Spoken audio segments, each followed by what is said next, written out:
Hi hello എല്ലാവർക്കും സ്വാഗതം. ഇന്നത്തെ റെസിപ്പി ഒരു കിടലൻ ഫ്രഞ്ച് ടോസ്റ്റ് ആണ്. അപ്പോൾ അതിനാവശ്യമുള്ളത് മുട്ട ആദ്യം നമുക്ക് പൊട്ടിച്ചെടുക്കാം. നമുക്ക് എത്ര മധുരം വേണോ അതിനനുസരിച്ച് നമുക്ക് ഷുഗർ ആഡ് ചെയ്ത് കൊടുക്കാം. നമുക്ക് ഇനി കുറച്ച് പാലും കൂടെ നന്നായിട്ട് ബീറ്റ് ചെയ്ത് ഇതുപോലെ ഒരു കൺസിസ്റ്റൻസിയിലേക്ക് എത്തിക്കാം. ടോസ്റ്റ് ചെയ്യാൻ ഇവിടെ അൺസോൾട്ടഡ് ബട്ടറാണ് എടുത്തിരിക്കുന്നത്. അത് നമുക്ക് തവയിൽ ഇങ്ങനെ ഒന്ന് ആഡ് ചെയ്ത് കൊടുക്കാം. ഞാനിവിടെ വൈറ്റ് ബ്രെഡാണ് എടുത്തിരിക്കുന്നത്. വൈറ്റ് ബ്രെഡാണ് കുറച്ചും കൂടെ ടേസ്റ്റി. ബ്രൗൺ വേണമെങ്കിൽ നിങ്ങൾക്ക് എടുക്കാം. ഇനി ഈ ബ്രെഡ് നമ്മൾ ഉണ്ടാക്കി വെച്ചിരിക്കുന്ന മിക്സിനകത്ത് ഡിപ്പ് ചെയ്തിട്ട് തവയിൽ വെച്ച് നമുക്ക് ടോസ്റ്റ് ചെയ്തെടുക്കണം. ടോസ്റ്റ് ചെയ്യുമ്പോൾ നമ്മൾ ശ്രദ്ധിക്കേണ്ട ഒരു കാര്യമെന്ന് പറഞ്ഞാൽ ഇത് ഗോൾഡൻ ബ്രൗൺ ആകുമ്പോൾ നമ്മൾ എടുക്കണം. അല്ലെങ്കിൽ ഇത് ഒത്തിരി ഡാർക്ക് ആവാൻ പാടില്ല. അത് ഒന്നാമത് നമ്മുടെ ഹെൽത്തിനും നല്ലതല്ല, ടേസ്റ്റും കൊള്ളത്തില്ല.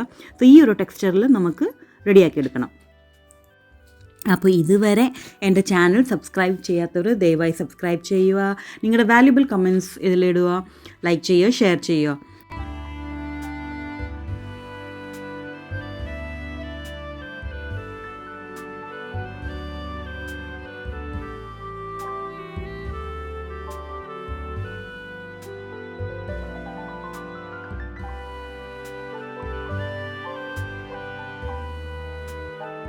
Thanks for watching.